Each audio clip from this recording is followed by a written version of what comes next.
Hello everyone.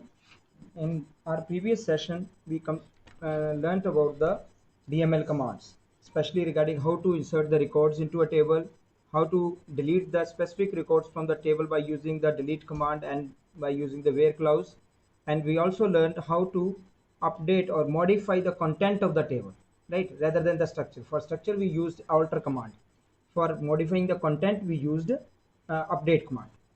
Now, we at the same time we also learned about the select command, that is how to use the select command to fetch the record or to display the records from the table. We learned about its syntax, the using all or asterisk operator to fetch all the records. We also learned how to use the arithmetic operators along with the fetching of the fields like fee plus 100, yeah, fee into 12 for annual salary or so on. We also learned how to use the alias name for uh, a column, particular column in which the expression is there. Suppose fee into 12 is the expression and we want annual salary to be displayed instead of the fee into 12 expression as a column heading. So we give the alias name. In today's session, we are going to learn more about the select command, that is using various other operators along with the select command like relational operators, logical operators, and so on. So let's begin with the session. The first one is retrieving the specific records. Few records we want to retrieve based on certain condition. If the condition is fulfilled, the records will be fetched. If the condition is not fulfilled, then no record will be returned. Now, the syntax for using such command is we are going to fetch the records. So we are going to display the records. For displaying the records, the command uses select. After that, we will be mentioning all the column names that we need to display on the screen. So column name 1, column name 2, and so on. We can give the n number of the columns whatever existing in the table with the comma separation. There should be no other kind of keyword to be added in these like to and nothing like that. It should be simply the column name, comma, the next column name, comma, the next column name, and so on. After that comes the keyword from, the table name, जो भी table नाम होगा वो table का नाम आ जाएगा. Then if we want to fetch all the records, it's enough. If we want to fetch only limited records based on certain condition, then we will use the where clause here, and then we will mention the condition. We will learn it through the example. For example, we have a table student. Now we want to display the name and the marks. So I have the field as name and the marks one. So first comes the select, ये command आ गई select. उसके बाद column जो भी आपने display करवाना उसका नाम आ गया नेम, कॉमा, सेकंड कॉलम का नाम क्या है, मार्क्स वन, वो आ गया. सपोज करो मुझे यही दो कॉलम डिस्प्ले करवाने हैं, तो उसके बाद आ गया फ्रॉम कीवर्ड, फिर आ गया टेबल का name student. Then I want to see the name and marks of only दो students who have scored more than 80, right. So condition क्या बनेगी उसके लिए, marks greater than 80. So where के आगे आपने वो कंडीशन लिख दी है. यहाँ एंगल ब्रैकेट इसलिए दिया है कि condition is optional for you, कि आप कोई भी कंडीशन दे सकते हो. सो एंगल ब्रैकेट के अंदर है सिंटेक्स के अंदर, लेकिन जब एक्चुअली इंप्लीमेंट करेंगे तो फिर ये एंगल ब्रैकेट नहीं लगाएंगे आप, राइट. सिंटेक्स में आ जाती है एंगल ब्रैकेट, तो यहाँ नहीं आएगी. तो marks one greater than 80, semicolon लगाएंगे. तो जो जो स्टूडेंट्स इस क्राइटेरिया को फुलफिल कर रहे होंगे, those all students who are scoring more than 80 marks, their data will be displayed. So these are the students along with their marks, that answer will be displayed on the screen. और नीचे लिखा जाएगा कितनी records आपको उसने fetch करके दिए हैं, रिकॉर्ड करके दिए हैं, ठीक है. Then the next one is the use of the relational operators.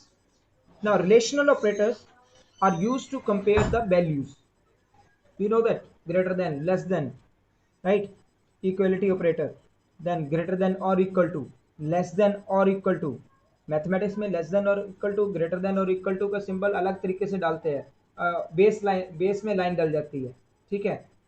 यहाँ पर ऐसा नहीं होगा. यहाँ पर क्या है, ये देखिए ग्रेटर देन, उसके बाद आगे आएगा इक्वल टू. ऐसे ही इसको प्रोनाउंस कैसे करते हैं, ग्रेटर देन और इक्वल टू. इसका मतलब क्या हुआ, या तो वो ग्रेटर देन है या फिर वो इक्वल टू है, ठीक है. सिमिलरली लेस देन और इक्वल टू, और जो नीचे वाला सिंबल है वो है नॉट इक्वल टू. तो exclamation sign, equal to sign लगा सकते हो, या फिर लेस देन और ग्रेटर देन के सिंबल को कंबाइन कर सकते हो। तो दोनों में से कोई भी सिंबल, ये दोनों किसके लिए रिप्रेजेंट कर रहे हैं, किसको, not equal to. Now let's see how to use it. Select name comma marks 1 from student where marks less than 60. So as the condition is very clear, it will display the name and the marks of only those students who are scoring less than 60 marks. इसमें 60 वाले involve नहीं होंगे, 60 से ऊपर वाले involve नहीं होंगे। अगर मुझे 60 वाले भी इन्वॉल्व करने हैं, 60 या उसके बिलो, तो मुझे क्या करना पड़ेगा, यहां पर जो ये सिंबल दिया हुआ है लेस देन, उसकी जगह क्या लिखना पड़ेगा, लेस देन और इक्वल टू, उसके साथ रिप्लेस कर देंगे। Now I want to see the all the fields, all the columns, say name, marks, date of birth, fees वगैरह जो भी है उसके टेबल के अंदर, वो सारे के सारे कॉलम मुझे फेच करने हैं। तो उसके लिए मैं साइन का यूज करूंगा, स्टार। सेलेक्ट स्टार, इसका मतलब सारे columns from student where name equal to Gurpreet Kaur. तो जितनी भी गुरप्रीत कौर होंगी उस टेबल के अंदर, उन सभी का सारा डाटा आ जाएगा। अगर एक है तो एक का आ जाएगा, अगर एक भी नहीं है तो कुछ भी नहीं रिटर्न करेगा। ठीक है। Similarly I want to see the roll number and the marks where the roll number is less than equal to 3। That means 1, 2 and 3 roll number, तीनों का रिकॉर्ड आ जाएगा आपके पास।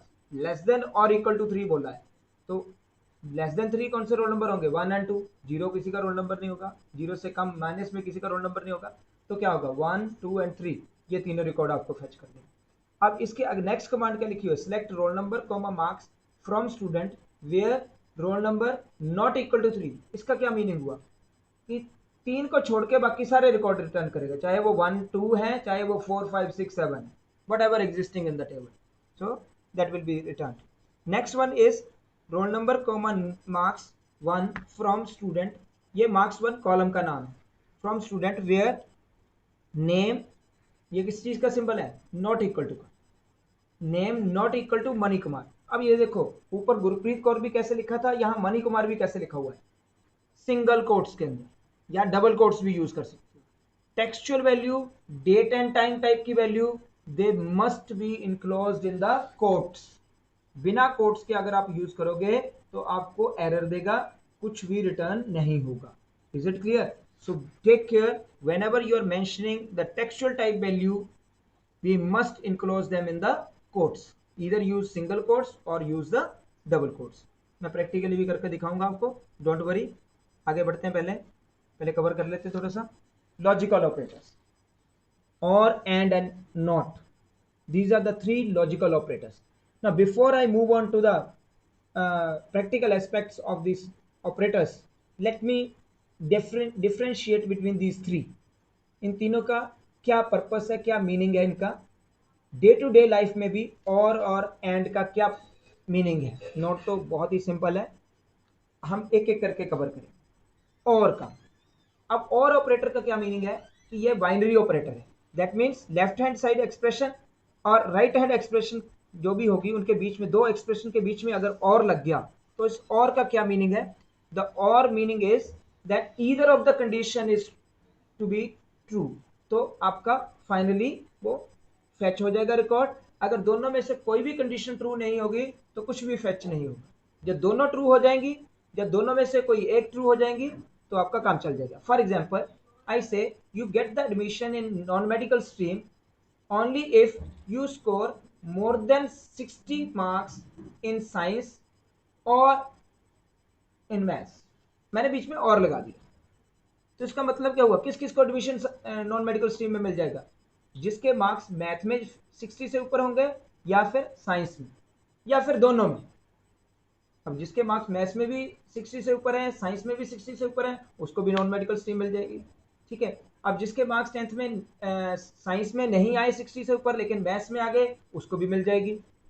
Vice versa also true, that is maths में आ गए, science में नहीं आए, या साइंस में आ गए, मैथ्स में नहीं आए, फिर भी मिल जाएगा। लेकिन अगर दोनों में नहीं आए तो नहीं मिलेगा। इसका क्या मीनिंग हुआ, जब दोनों कंडीशन लेफ्ट हैंड साइड और राइट हैंड साइड और के फॉल्स होंगी तो आपको कुछ भी रिटर्न नहीं होगा। अगर दोनों में से कोई एक या दोनों ही ट्रू हो जाती हैं तो आपको रिटर्न। इसी चीज को अगर मैं बीच में एंड लगा दूं, अब सोचिए इसका क्या इंप्लीकेशन होगी कि a student will get admission in the non-medical stream only if he score more than 60 marks in math and more than 60 marks in science. अब बीच में क्या लगा दिया, एंड. अब इसके दोनों तरफ वाली कंडीशन ट्रू होगी तभी आपका एडमिशन मिलेगा. दोनों में से किसी एक के भी मार्क्स कम हो गए तो आपको एडमिशन नहीं मिलेगा. या तो दोनों ही में मार्क्स 60 से अबव होंगे फिर एडमिशन मिलेगा, या फिर दूसरा सिनेरियो क्या बचता है, दोनों में से किसी एक में आ गए दूसरे में नहीं आए, या दोनों में नहीं आए तो एडमिशन नहीं मिलेगा. ठीक है. अब इसके लिए हम इसमें कैसे यूज होना है इसका, आगे आगे बच गया नोट. अब नोट का क्या मीनिंग है, रिवर्स करता है, इनवर्स करता है सिग्नल.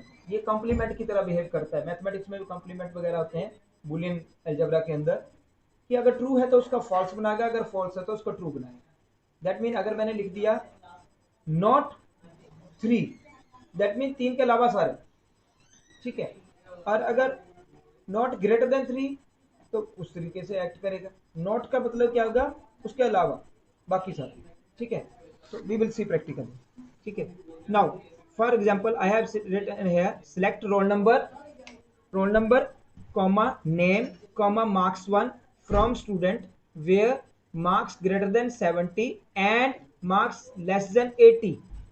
अब देखो एंड लग गया बीच में. इसका मतलब क्या हुआ, एंड के लेफ्ट साइड में एक्सप्रेशन कौन सी है, मार्क्स 1 ग्रेटर देन 70, और उसके राइट हैंड साइड में एक्सप्रेशन क्या है, मार्क्स 1 लेस देन 80. अब कंडीशन कब ट्रू होगी, जब ये दोनों ही फुलफिल होंगी. आपके मार्क्स 70 से ऊपर होने चाहिए और 80 से कम होने चाहिए, तभी आपके रिकॉर्ड्स को फेच करेगा. इट मीन्स अगर किसी के स्टूडेंट के मार्क्स 70 होंगे तो वो लिस्ट में नहीं आएगा, 69 होंगे वो लिस्ट में नहीं आएगा, 80 होंगे वो लिस्ट में नहीं आएगा, 81 होंगे वो भी लिस्ट में नहीं आएगा, 71 से लेके 79 तक जिसके भी मार्क्स होंगे बीच में वो सारे रिटर्न होंगे. ठीक है. ये पर्पस है यहाँ एंड का. ठीक है. अब आ जाओ आगे. नेक्स्ट में क्या लिखा है, select emp number that is employee number, emp name that is employee name, from employee that mean table का नाम क्या है employee, where department equal to accounts और डिपार्टमेंट इक्वल टू पर्सनल. इसका मतलब क्या हुआ कि एक एम्प्लॉई टेबल है, उसमें से सारे रिकॉर्ड फेच करने हैं मुझे. कॉलम कौन कौन से फेच करने हैं, एक तो एम्प नंबर, दूसरा एम्प नेम. अब रिकॉर्ड कौन से फेच होंगे, वही फेच होंगे जिनका डिपार्टमेंट या तो अकाउंट्स है या फिर पर्सनल. दोनों में से कोई भी डिपार्टमेंट का बंदा हो उसका रिकॉर्ड आ जाएगा. अगर इनके अलावा सेल्स डिपार्टमेंट का होगा या दिस HR डिपार्टमेंट का होगा या किसी और डिपार्टमेंट का होगा, से सैलरी डिपार्टमेंट या कुछ account department whatever it may be there, तो वो रिटर्न नहीं होगा. सेकंड क्वेरी देखो, अगले वाले में क्या कर दिया, where department equal to accounts and designation equal to manager. मतलब कि डिपार्टमेंट अकाउंट्स होना चाहिए और उसकी डेजिग्नेशन मैनेजर होनी चाहिए. सपोज करो डेजिग्नेशन मैनेजर है लेकिन डिपार्टमेंट पर्सनल है, तो क्या रिकॉर्ड फेच करेगा, नहीं करेगा. ये दोनों कंडीशन ट्रू होनी चाहिए, एंड लगा है. इसके अलावा हम नोट भी यूज कर सकते हैं, select emp number comma emp name from employee where not designation equal to manager. इसका क्या मतलब है कि मैनेजर को छोड़ के बाकी सारे आ जाएंगे. नॉट लिख दिया ना, not manage department designation equal to manager, मतलब कि जिसकी डेजिग्नेशन मैनेजर है उसको छोड़ के बाकी सारे रिकॉर्ड फेच होंगे. Similarly the next one, select name comma total marks from candidate. अब टेबल का नाम क्या है, candidate, where written marks greater than 80 और इंटरव्यू मार्क्स ग्रेटर देन 10. तो वो उन्हीं कैंडिडेट्स का डाटा फेच करेगा, नेम और टोटल मार्क्स, जिनके जो रिटर्न के मार्क्स हैं वो ग्रेटर देन 80 हैं या फिर इंटरव्यू के मार्क्स ग्रेटर देन 10. अब सपोज करो किसी के रिटर्न के मार्क्स 70 हो, इंटरव्यू के मार्क्स 12 हो, क्या उसको फेच करेगा, यस ऑफ कोर्स, क्योंकि उसकी सेकंड कंडीशन फुलफिल हो रही है, फर्स्ट कंडीशन उसकी फॉल्स हो रही है. और लगा बीच में, दोनों में से कोई भी होगा फेच हो जाएगा. सेकंड सिनेरियो ये है कि उसके रिटर्न के मार्क्स 81 है लेकिन इंटरव्यू मार्क्स जो है वो 9 है, तब भी उसका रिकॉर्ड आएगा क्योंकि उसके रिटर्न के मार्क्स 80 से ऊपर हो गए. अब अगर कोई सपोज करो एक ऐसा कैंडिडेट है जिसके रिटर्न के मार्क्स 50 हैं और इंटरव्यू के मार्क्स भी 10 है, ग्रेटर देन 10 होने चाहिए, तो दोनों कंडीशन फॉल्स होगी तो उसका रिकॉर्ड फेच नहीं होगा. सिमिलरली अगर बीच में एंड लगा दिया तो ये दोनों कंडीशन फुलफिल होनी चाहिए, मार्क्स रिटर्न के मार्क्स 80 से ऊपर होने चाहिए और इंटरव्यू के मार्क्स भी 10 से ऊपर होने चाहिए, तभी ये रिकॉर्ड्स को फेच करेगा, अदरवाइज रिकॉर्ड फेच नहीं। So we can create such table and we can insert the records and we can run these commands to verify the result. Is it clear? That is the home task for you. आप अपनी तरफ से assume करिए table का नाम, उसके अंदर अपनी तरफ से कॉलम्स रखिए, उसमें डाटा इंसर्ट करिए, फिर ऐसी कमांड्स को या सिमिलर कमांड्स को रन करके देखिए। Now next one is SQL where in clause, not in, not column in. ठीक है, तो हम नॉट इन डायरेक्टली भी यूज कर सकते हैं, नॉट आगे कॉलम का नाम लिख के भी इन यूज कर सकते हैं, या फिर इन क्लाउज, ये लिस्ट के लिए, लिस्ट के अंदर चेक करना उसके लिए यूज होता है। Where in returns the values that matches the values in the list, जो भी लिस्ट के अंदर वैल्यू मैच करेंगी उसके हिसाब से रिटर्न करेगा। ठीक है, it is a short hand for multiple और कंडीशन। मतलब तो वही हो गया, मैंने बोला जिनकी सिटीज इन कपूरथला, ब्यास, अमृतसर, उन्हीं स्टूडेंट का रिकॉर्ड चाहिए मुझे, तो सिटी कहाँ होनी चाहिए, इन कपूरथला, ब्यास और अमृतसर। या तो फिर मैं ऐसे दे सकता या फिर मैं ऐसे बोल सकता सिटी इक्वल टू कपूरथला और सिटी इक्वल टू अमृतसर और सिटी इक्वल टू ब्यास। ठीक है, तब भी बात वही होगी। तो इसके लिए क्या किया, सिलेक्ट आईडी, एक एग्जांपल से देखो, select ID comma company name comma city comma country from supplier where country in. अब देखो जो भी रिकॉर्ड फेच होंगे कौन कौन से कॉलम डिस्प्ले करेगा, ID, company name, city, country. अब किन सप्लायर्स का ये सारे कॉलम्स डिस्प्ले करेगा, जिनकी कंट्री या तो यूएसए हो या यूके हो या जापान।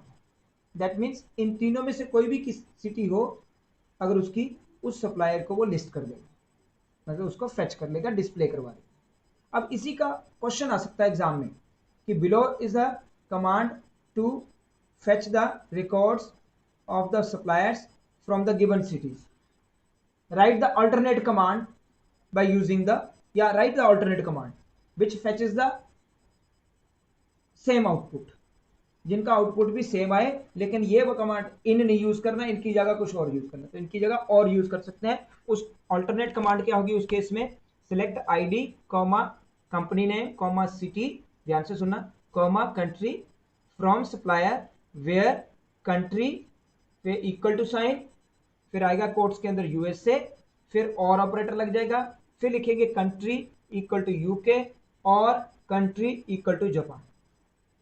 ठीक है, तो 3 बार आपको लिखना पड़ गया कंट्री इक्वल टू यूएसए और कंट्री इक्वल टू यूके और कंट्री इक्वल टू जापान। तो instead of repeating this again and again, हमारे पास ऑल्टरनेट सोल्यूशन क्या था कि इन ऑपरेटर यूज करना, where country in USA UK Japan bracket के अंदर डाल दिया, तो ये क्या बना, मल्टीपल और कंडीशन का alternate, right. So you can use this also. Now here is another important this operator for you, that is another keyword that we will make use of।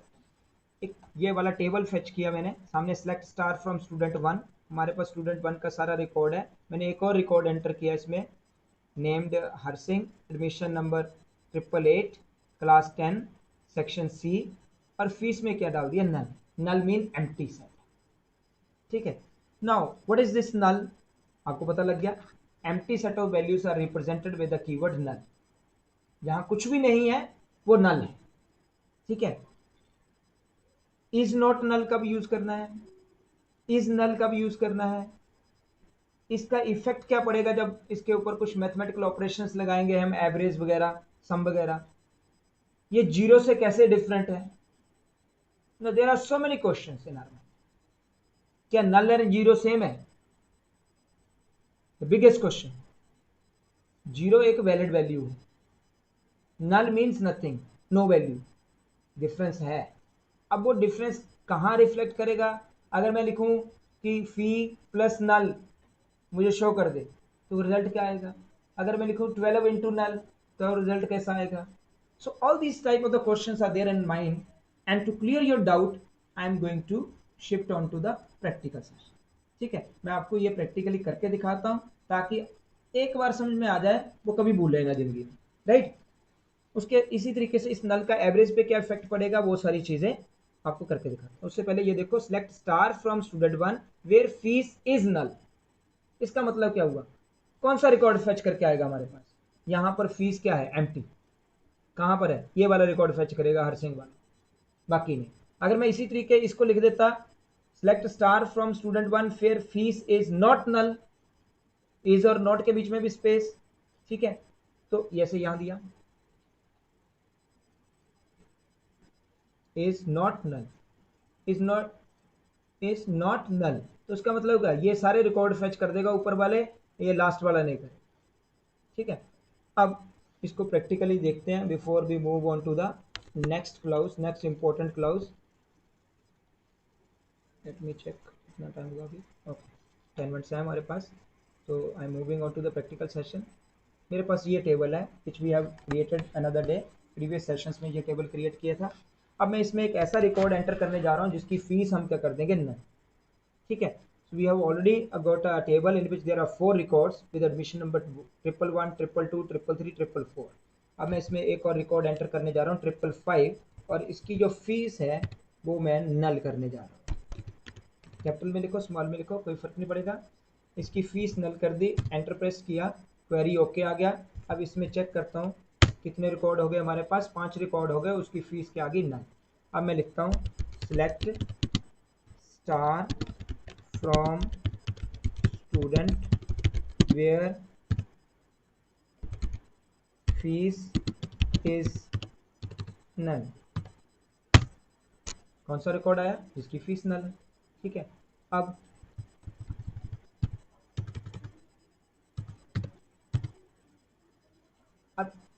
यहां देखो, फीस इक्वल टू नल लिखोगे तो कोई record नहीं देगा, आपने equal to नहीं use करना, क्या यूज करना है, इज। समझ आ गया। अब इसी चीज को मैं मॉडिफाई करता हूं, इज नॉट नल, ठीक है, इज नॉट यूज किया तो यहां नल नहीं है, उसके अलावा जितने भी रिकॉर्ड्स थे वो सारे फेच, ये भी पता लग गया। अब जरा बिल्कुल ध्यान से देखना सभी, मैं दोबारा से ये आपके सामने लेके आ रहा हूं। अब I suppose all of you know how to calculate the average, sum total divide by total number of the things, that is the average, ठीक है। अब हम क्या करते हैं, सिलेक्ट सम, किसका, फीस का, एग्रीगेटिव फंक्शन है ये, मल्टीपल रिकॉर्ड्स के ऊपर एक्ट करता है, फ्रॉम स्टूडेंट। आपके पास आ गया सम सभी का, ये आ गया 2500 प्लस 4500 प्लस 3000 प्लस 2000, 5 4 9 9 एंड 3 12, ठीक है, 12,000 आ गया। अब मैं अगर बोलूँ कि इसकी एवरेज निकालनी है तो एवरेज क्या होगी, सम आ गया, sum divide by total number of things. अब कितने रिकॉर्ड्स हैं टोटल, 5। तो most of you might be thinking कि 12,000 डिवाइड बाय 5 कितना होना चाहिए रिजल्ट। अगर मैं 12,000 को ये डिवाइड करूं, select 12,000 divide by 5,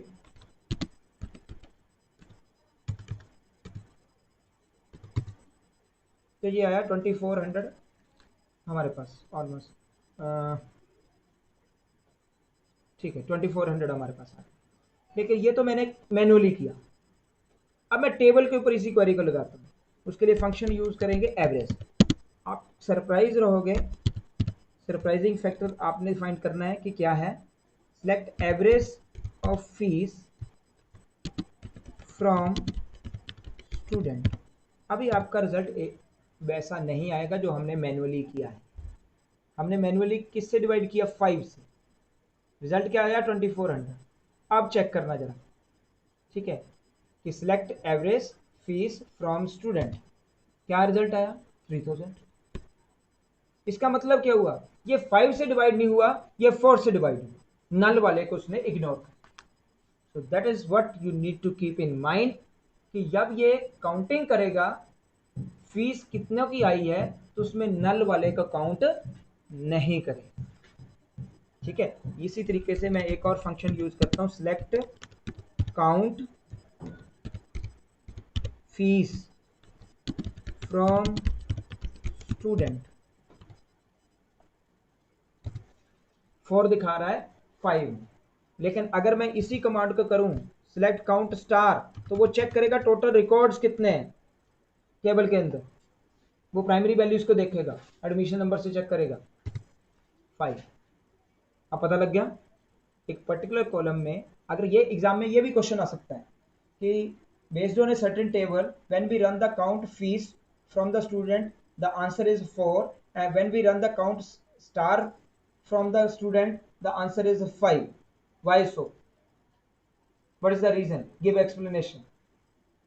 So your answer should be that there might be a null value in the fees, so it is showing the result 4, whereas total of the records might be 5, hence the count star is 5। Null value हो सकती है fees में जिसको वो count नहीं कर रहा है, इसलिए वहां पर 4 दिखा रहा है, अदरवाइज वैल्यू कितनी आती 5। Is it clear to everyone? Okay, I hope it is clear. अगर नहीं है तो आप इंडिविजुअली मैसेज करके मेरे को पूछ सकते हैं। इस वीडियो के बाद मैं एक लिंक भेजूंगा व्हाट्सएप पर, उसमें आपने आज की अटेंडेंस लगानी है। Your attendance will be marked for your internal marks. Is it clear? Practical marks जो 11th स्टैंडर्ड में लगेंगे उसके लिए ये अटेंडेंस भरनी बहुत जरूरी है। So do not delay it और do not ignore that. Attendance वही भरेगा जिसने आईपी सब्जेक्ट ऑप्ट किया। Is it clear? Okay, now let me see whether all our questions are clear in our previous slide। हमें पता लग गया कि इम्पैक्ट क्या है एवरेज का, इसका नल का एवरेज के ऊपर क्या इफेक्ट पड़ा। एवरेज में इसको काउंटिंग में नहीं ले रहा, जितने भी प्रीवियस रिकॉर्ड्स थे जिनमें नल नहीं था उसी से डिवाइड कर रहा है, ठीक है। और इज नॉट नल और नल का भी हो गया। Now how it is different from zero, अब ये रह गया काम, ठीक है। अब मेरे पास जो रिकॉर्ड था वो ये था, ये रिकॉर्ड। अब मैं इस कंटेंट को मॉडिफाई करना, अब ये भी चेक कर लेते हैं वेदर यू रिमेंबर और नॉट, कि मुझे अपडेट करनी है फीस उस स्टूडेंट की जिसकी नल है, उसकी नल की जगह 0 करना मुझे। दैट मीन मुझे टेबल के स्ट्रक्चर में चेंज नहीं करनी, टेबल के कंटेंट में फीस में चेंजेस करनी है। तो कमांड कौन सी यूज होगी, ऑल्टर या अपडेट? अपडेट, ठीक है। तो उसके लिए क्या कमांड लिखेंगे, अपडेट, फिर सीधा टेबल नेम स्टूडेंट, मुझे कौन सा कॉलम चेंज करना है, फीस, ठीक है। अब मैं यहां पर ये क्लॉज यूज करेंगे, सेट फीस इक्वल टू, कितनी बनानी है मुझे, 0 करनी है। कौन से रिकॉर्ड की, वेयर फीस इक्वल टू या fees is null, where fees is null, यहां जिसकी फीस नल है उसकी जगह क्या आ जाए, 0। Query okay, let me up arrow की से मैं दोबारा से उसी कमांड पे आ गया, बार बार टाइप करने की जरूरत नहीं है मेरे को। Up arrow, down arrow, right left arrow, right arrow, ये 4 एरो कीज होती हैं आपके पास, मैं नेविगेशन के लिए उसी का यूज किया, ठीक है। एंटर प्रेस किया, अब चेक करिए क्या आया। अब मैं एवरेज फंक्शन रन करूंगा इसमें। आपने चेक किया हुआ है नल के केस में एवरेज कितनी आई थी हमारे पास, 4 से डिवाइड हो गया था 12,000 को, तो 3000 आया था एवरेज। अब की बारी में चेक करते हैं एवरेज फी फ्रॉम स्टूडेंट, बताइए क्या आया, 2400। इसका मतलब कितने से डिवाइड हुआ, 5 से, 0 को उसने काउंट किया है। सो 0 is a valid value whereas null is a empty set। Is it clear? So that is the difference between the 0 and the null। Is it clear? I hope it is clear। ठीक है। Now let's move on to the next clause, like। This like clause is used in the condition in SQL query। Condition के साथ में use करते हैं like को, pattern matching के लिए यूज। यहां पर मुझे कंपेयर करना है और मैचिंग करनी है पैटर्न की, पैटर्न मैचिंग के लिए भी यूज द लाइक क्लाउज। और लाइक क्लाउज के साथ 2 वाइल्ड कार्ड यूज करते हैं। वाइल्ड कार्ड जैसे विंडोज में वाइल्ड कार्ड होते हैं, question mark and the asterisk sign, ठीक है, स्टार का सिंबल और क्वेश्चन मार्क। जैसे मैं लिखता हूँ star.mp3 सर्च में, तो mp3 सॉन्ग सारे के सारे रिटर्न करते हैं, कोई भी नाम, star.docx तो एमएस वर्ड की सारी फाइल्स रिटर्न कर देगा, ठीक है। मैं लिखूं a*.mp3 तो ए से शुरू होने वाले गाने सारे आ जाएंगे मेरे पास, ठीक है। सिमिलरली यहाँ पर दो वाइल्ड कार्ड यूज करते हैं इसके साथ। पहला वाइल्ड कार्ड है परसेंट का सिंबल विच रिप्रेजेंट वन और मोर देन वन करेक्टर। कुछ भी हो सकता है, एक या एक से ज़्यादा करेक्टर। उसकी जगह मुझे नहीं याद कि कौन सा करेक्टर है जिसको मैं सर्च कर रहा हूँ, तो मैं क्या करूँगा, उसकी जगह परसेंट साइन लगा दूंगा। जितने मर्जी कोई मर्जी हो वो उसके अकॉर्डिंगली रिटर्न करेगा। अगर मुझे याद है कि there are 3 characters only in the name, तो मैं क्या करूँगा, 3 अंडरस्कोर डाल दूंगा। माइनस के साइन को शिफ्ट दबा के डालोगे तो अंडरस्कोर बन जाता है बेस लाइन से बिलो। ठीक है, तो वो एक करेक्टर को या नन ऑफ द करेक्टर को रिप्रेजेंट करती है। अब कैसे यूज होता है इसका वो चेक करते हैं। इसका पर्पस नोट कर लेना ये वाला। ठीक है, और इसके दो वाइल्ड कार्ड्स हैं इसके अंदर लाइक क्लाउज के साथ, percent sign and the underscore sign. कैसे यूज करते हैं लेट्स सी। अब सपोज करो मेरे पास एक स्टूडेंट टेबल है and that student table has 3 records with 3 columns, student ID, student name, age. आपके सामने है एडम, एलेक्स एंड अभी। पहली कमांड दी select star from student where S underscore name like A percent. Now do you have any idea what kind of the records will be returned now? Select star from student, that means student के सारे columns वहां दिखने चाहिए, SID भी आनी चाहिए, name भी और एज भी, ऑल द कॉलम्स। उसके लिए स्टार यूज कर दिए। सिलेक्ट स्टार फ्रॉम स्टूडेंट, आगे लिखा where S underscore name like A percent. अब लाइक क्लाउज पैटर्न मैचिंग के लिए किस कॉलम की मैचिंग करनी है, स्टूडेंट नेम की। कैसी होनी चाहिए, ए से स्टार्ट हो रहा है, उसके आगे वन और more than one character might भी दे। परसेंट का सिंबल का क्या पर्पस था, रिप्रेजेंट नन, वन और मोर देन वन। या तो कुछ भी ना हो उसके आगे, या एक करेक्टर हो या एक से ज्यादा करेक्टर्स हो। तो यहाँ क्या है, ए से शुरू होना चाहिए।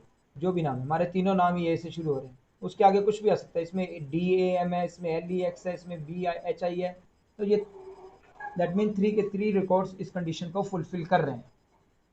तो हमारे पास सारे का सारा टेबल का कंटेंट आ गया। अगली क्वेरी में देखिए, in the next command I have written select star from the student where S name like underscore D percent. अब दोनों वाइल्ड कार्ड यूज हो गए।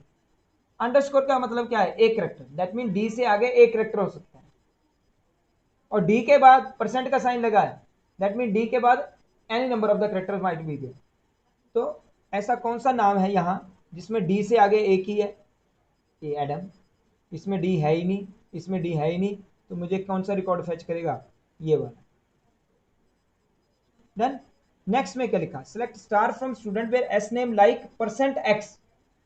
दैट मीन एक्स से पहले कुछ भी हो सकता है, एक्स के बाद कुछ नहीं। दैट मीन एंड किसके साथ हो रहा है, एक्स के साथ। है कोई record, yes of course, here is the second record, Alex वाला रिकॉर्ड शो कर दे। ठीक है, तो इस तरीके से इसको यूज करेंगे। थोड़ा सा और देखते हैं इनके बारे में।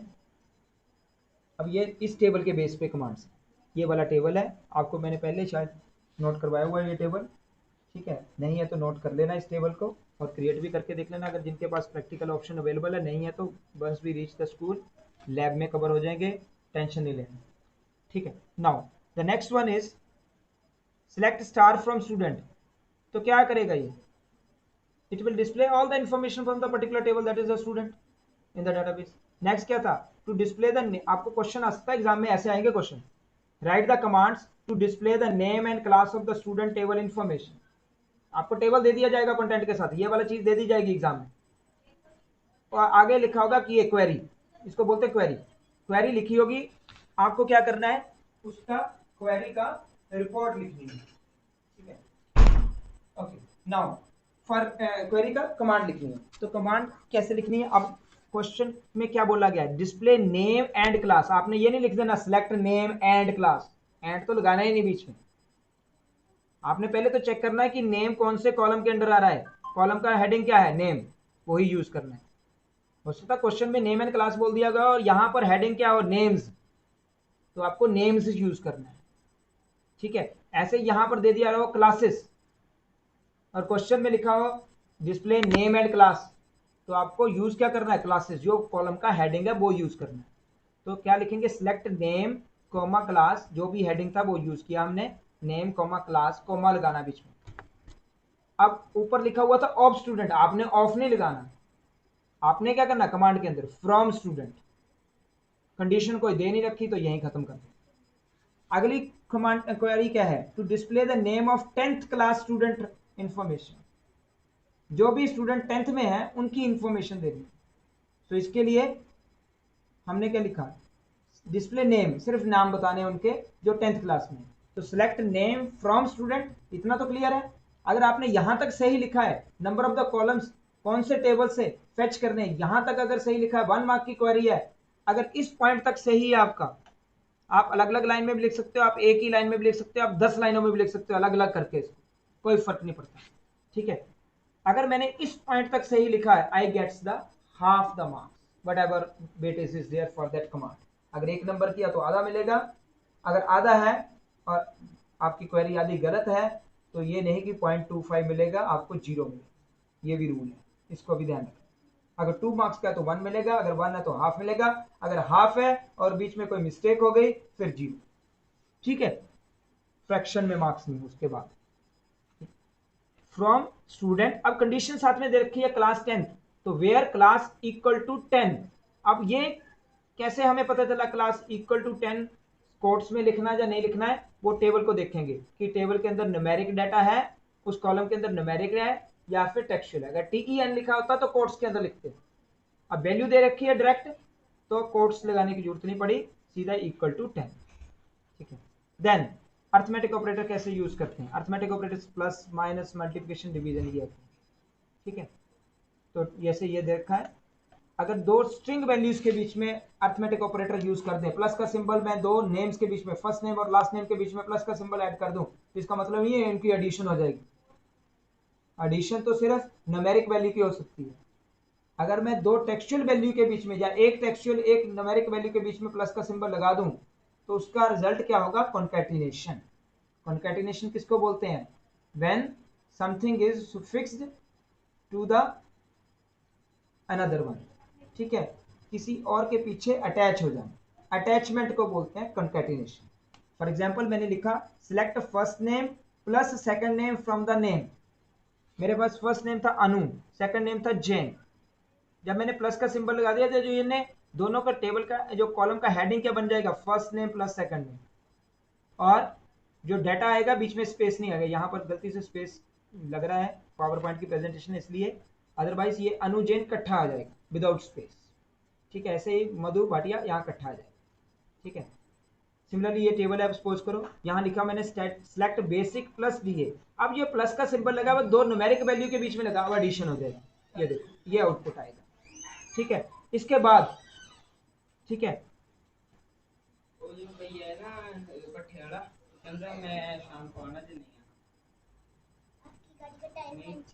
गाड़ी का tyre puncture. Okay, just wait, let's practice this. We will cover the next topic because it is now 38 minutes topic now. It will take lot of time for the loading. आपको अटेंडेंस का link भेजूंगा साथ में, मैं उस पर attendance जरूर लगानी है। ठीक है, टेक केयर, बाय।